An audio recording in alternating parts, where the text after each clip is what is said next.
सांगायचं एवढं बघून पहिलं पण सांगितलं होतं. शंका महाराज पहिली अशी आहे ना, सांगा पहिली कोणती शंका?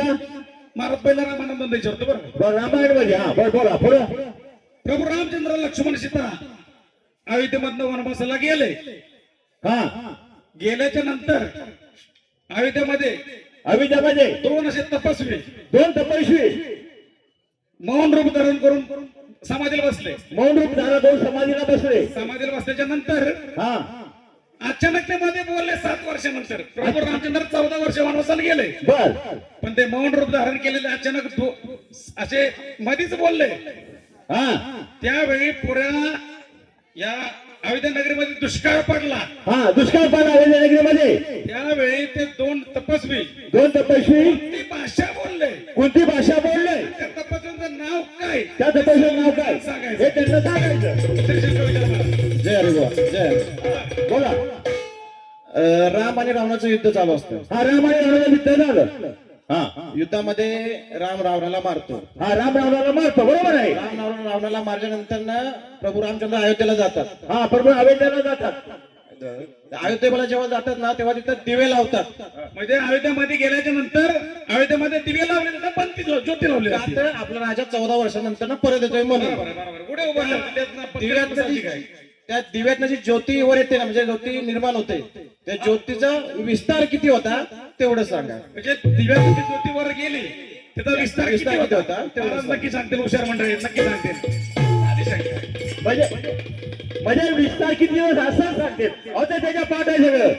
महाराज शंका तिसरी. हा ह्या कलियुगामध्ये कलियुगाचा हा कलियुगामध्ये बोला. आता कलियुगात या कलियुगामध्ये ना, आता आपण कुठं आपल्या मंदूरच्या धनगरवाडामध्ये आपण उभा आहे. हा बरोबर आहे. आपली माय बहिणी अशा एका कलियुगामध्ये एका राज्यात दुष्काळ पडला होता. म्हणजे राजा दुष्काळ पडला होता. दुष्काळ का पडला होता माहिती आहे का? हा तिथं त्या राज्यामध्ये एक शेती सगळी पिकवली. हा शेतीतलं पीक आणलं हा आणि ते खळ केलं. खळ हा आणि त्या खळ्यामध्ये एक तिवडा रवला. बर आणि त्या तिवड्याला ना 8.5 बैल जोडलं. 8 बैल जोडलं. त्या दावणीला जोडलं. हा दावणी पण वेगळी सांगली बरं का. हा त्या 8 बैल जोडलं हा आणि रास केली आणि त्या राशीमध्ये बैल फिरवली. बर धान्य काढलं. धान्य पोतीवरून भरलं. पोतीवरून भरलं. आणि पोती भरून त्या राजाने घेऊन गेला. राजा घेऊन गेला आणि सगळं धान्य गायब झालं. धान्य काय झालं? दुष्काळ परत सुरू झाला. हा बर मग त्यावेळी खळ कुठलं निर्माण केलं होतं? तेवढा कुठला लावला होता? बैल कुठला लावला होता? बैलांची नावं काय? आणि त्या मागाची शेती धरली होती त्याचं नाव काय? पोती किती भरली धान्याची ते पण सांगायचं महाराज. आणि त्या राजाचं नाव सांगायचंय. सांगे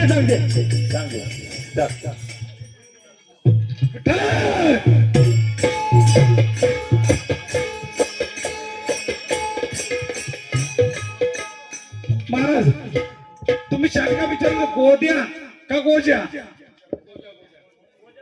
जर निरसन करतो बरं का महाराज. माझ्या वाटण्यानुसार गेले ना ते निरसन 2 मिनिटं जरा करतो.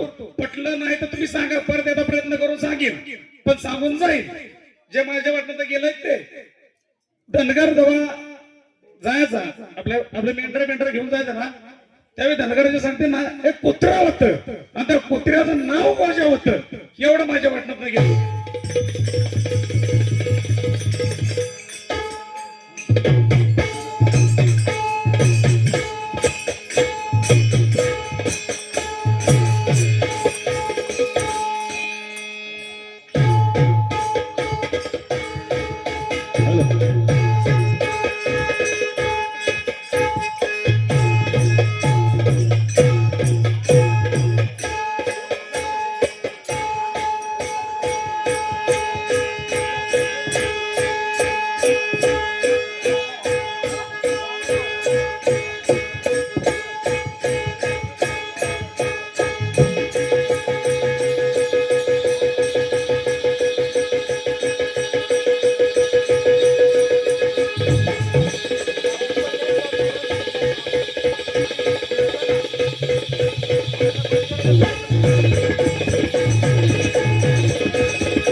आहे